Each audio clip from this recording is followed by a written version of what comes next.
Hi,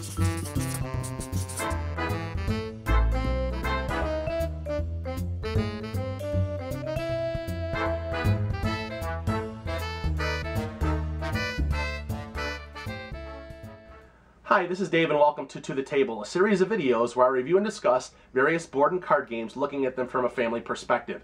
Today we're going to be taking a look at Scarborough Fair from Stone Manna Games. Now, Scarborough Fair is a 2 to 4 player resource selling game where you are in control of the merchants at Scarborough Fair, attempting to sell your goods to the customers. Now, you're going to be selling parsley, sage, rosemary, and thyme.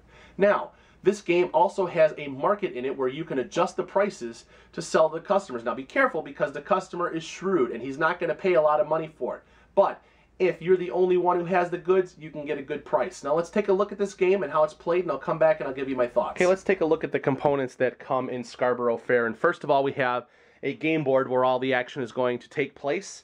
And on this game board, there's a few different things that are going on, and I want to explain them to you really quickly. And just a note, I have this game partially set up, and I'll explain to you what's going on with that in just a minute. But the main action is going to take place here, which is the fair itself. And there's three sections of this board that make up the fair. We have these large brown circles, which are stages in which events are going to be hosted. And there's going to be a customer that's going to move along and going to visit these different events. Next, we have these different paths that connect the different stages together. And then finally, along each of these paths are various little squares here, which are tents. Now, the tents are going to be where merchants are going to set up shop, and they're going to sell their goods to the customers. Okay, so that's going to take place most of the action here. Next, we have what's called the market over here, and they have the 4 types of goods which are going to be sold during this game, which are parsley, sage, rosemary, and thyme. So, just like the song, Scarborough Fair. Now, there's going to be a market, too, that is set up here, and over the course of the game, each of the players will be able to vary the price of the goods that they are going to sell. At the beginning of the game, each player will place 1 token on the 3 for each of the goods, and then over the course of the game they'll be able to increase or decrease the price of their goods in order to sell them to the customer. Finally, along the outside of the game here, we have a gold tracker, and each of the players will be able to keep track of how much gold that they have over the course of the game. Along the gold track, there are some spaces here that will have a gold space on them. And along those gold spaces, we have these victory point markers right here, which are these white cylinders. Okay, over the course of the game, you are going to need to purchase those victory point markers in order to win the game. And they are varying cost, with the cheapest one being 10 and the most expensive one being 50 gold. So over the course of the game, you're going to have to purchase those victory point markers. Finally, for each of the players over here, they will have a number of merchants that come with the game, and then finally they'll have 1 additional marker which will be placed along the scoring track to keep track of their gold. Now, along the other side of the board over here, I have some more components here. And this is going to be the customer pawn here, who's going to move around the fair.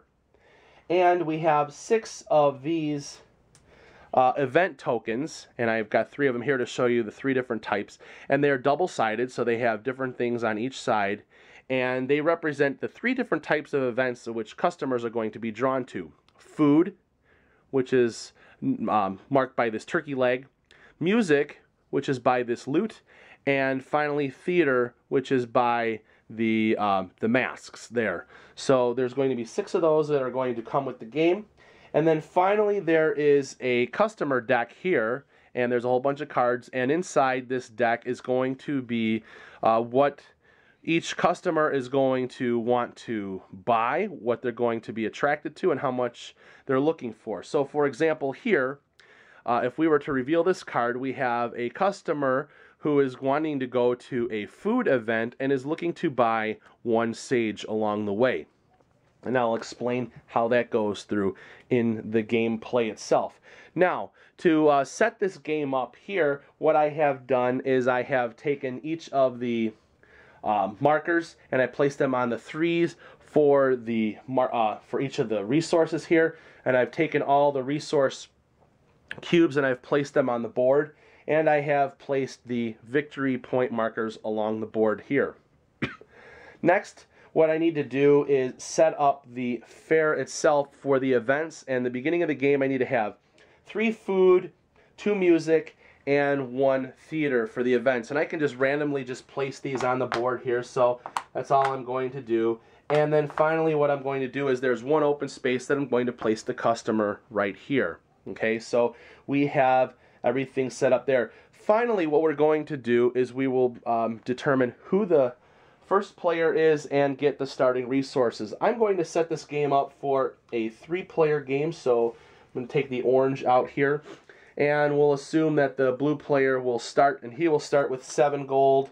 Purple will be the second player, will start with 6, and then the third player will start with 5. So they start with varying amounts of gold to start off with. Now, what I will do then is, since there's 3 players, I'm going to take 3 of each of the resources in my hand here to make the starting resource pool. And what I'm going to do is I'm going to shake them up in my hand, and then I'm just going to randomly draw 4 for each player. So I've got that one there, has that, here, and here.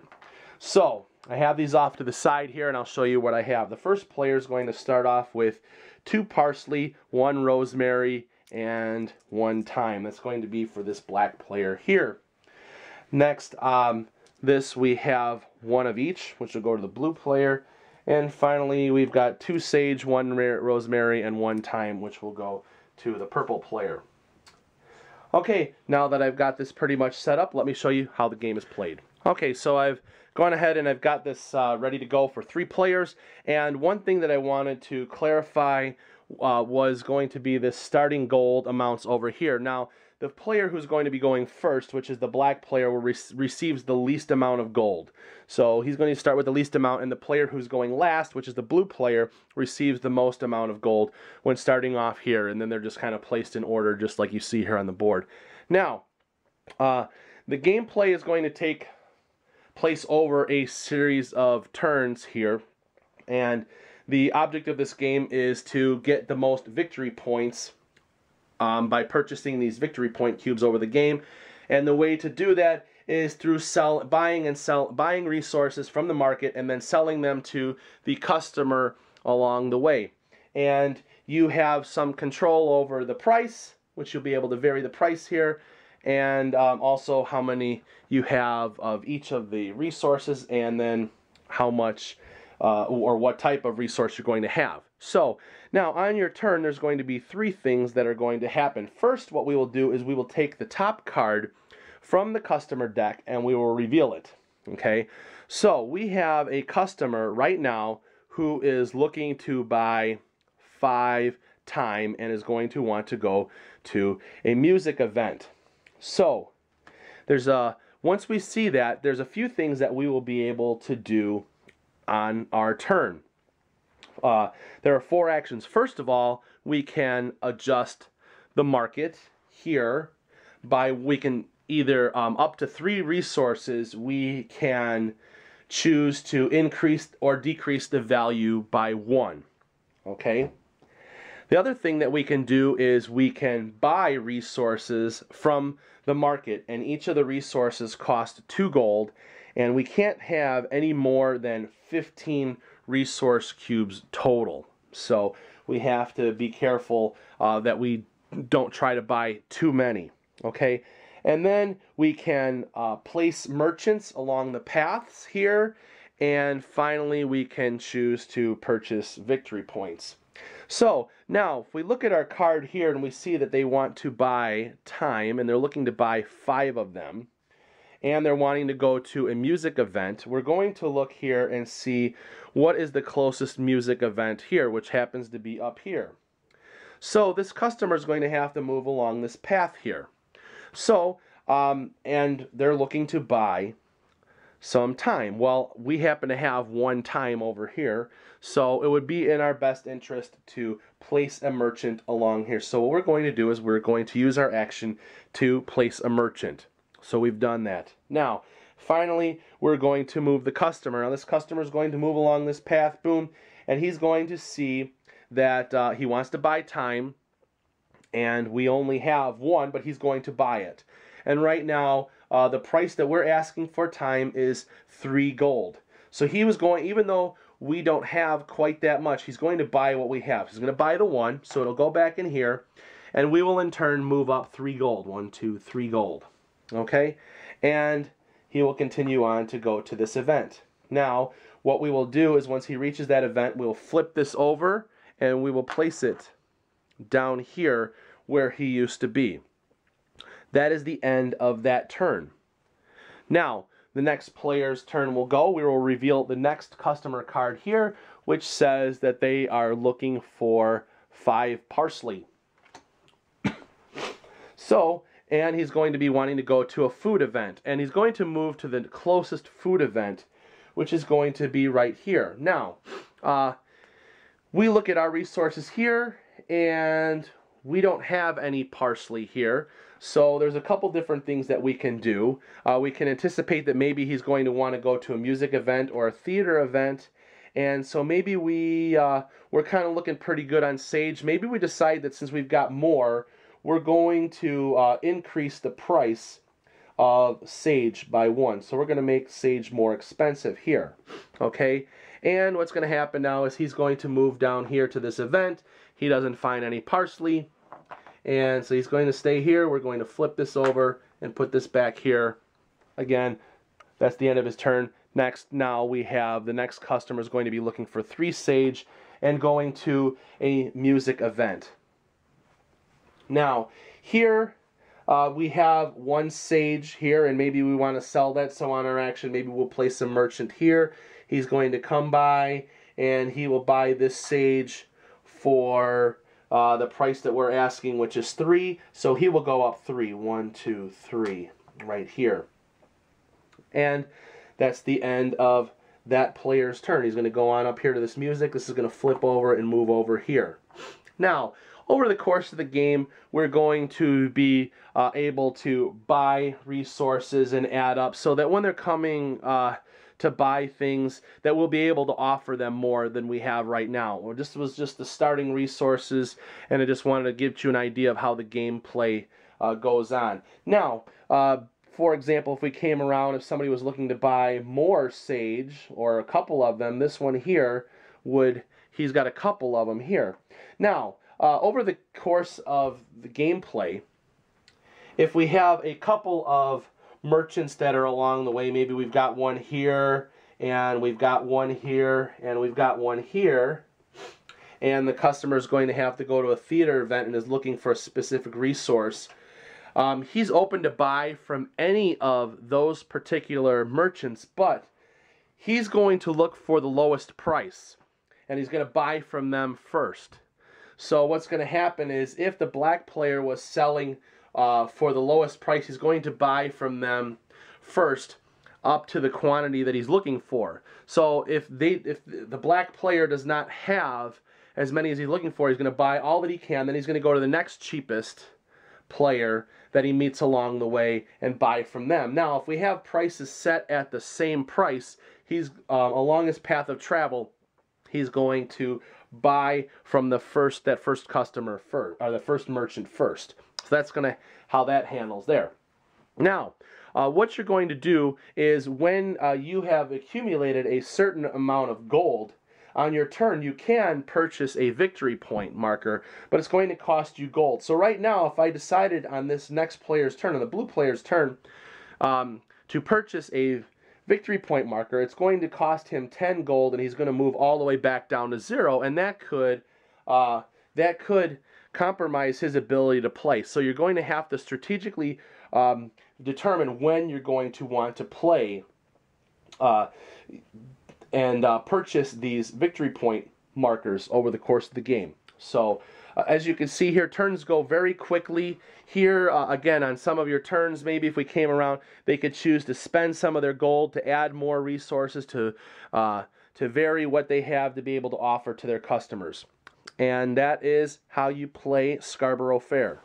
Okay, let's talk about Scarborough Fair. And first of all, let me talk about the game board itself. And the game board, I love the dual-purpose track that's around the board itself. Not only are you using it for tracking all of your gold, but then also you can see for the victory point tokens which ones have been purchased, which ones are left, and what price they are. And obviously you can see that they are varying price when we look at the game board itself. Next, we have a nice sized area for the market. You have plenty of room on the board for the resource cubes to be placed, and then also enough room on there to easily be able to adjust the market price for each of the goods, and you can clearly tell what the price is. And then again, for each of the 4 resources, it's clearly marked with parsley, sage, rosemary, and thyme.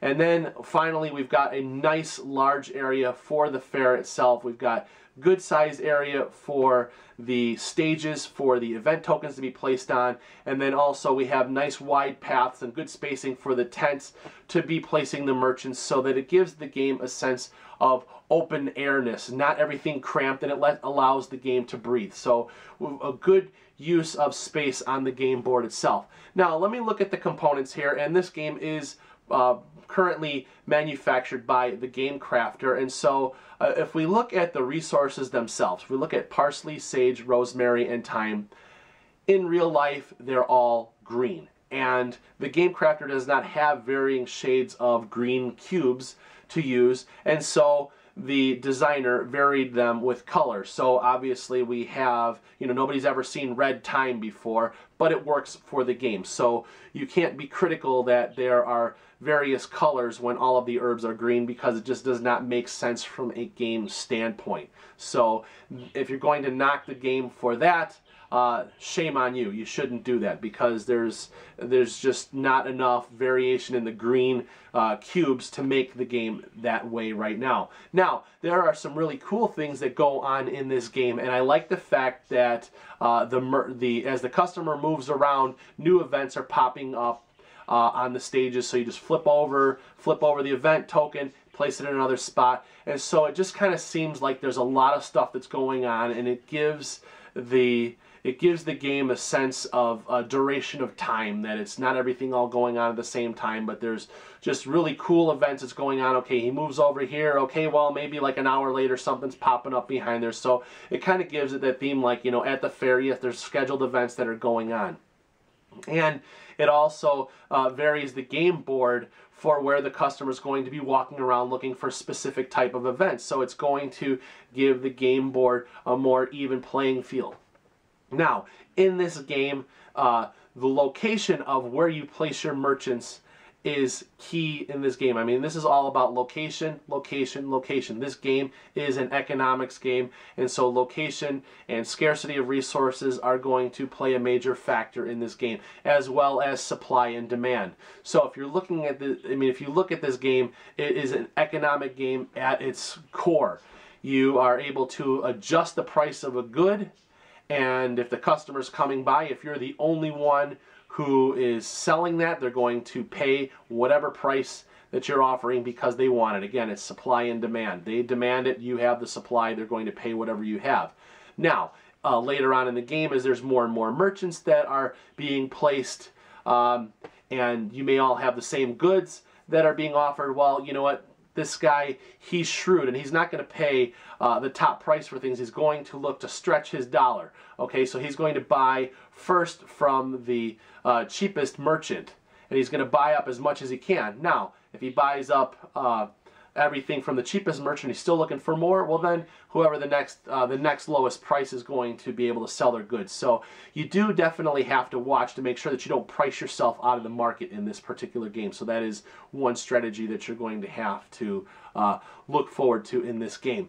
Now, the game itself, The turns, as you can see, go very quickly. I mean, there's 3 things that happen. You reveal the next customer, you're going to take one of your 4 actions, then you move the customer and see what happens, and boom. So gameplay is very quickly.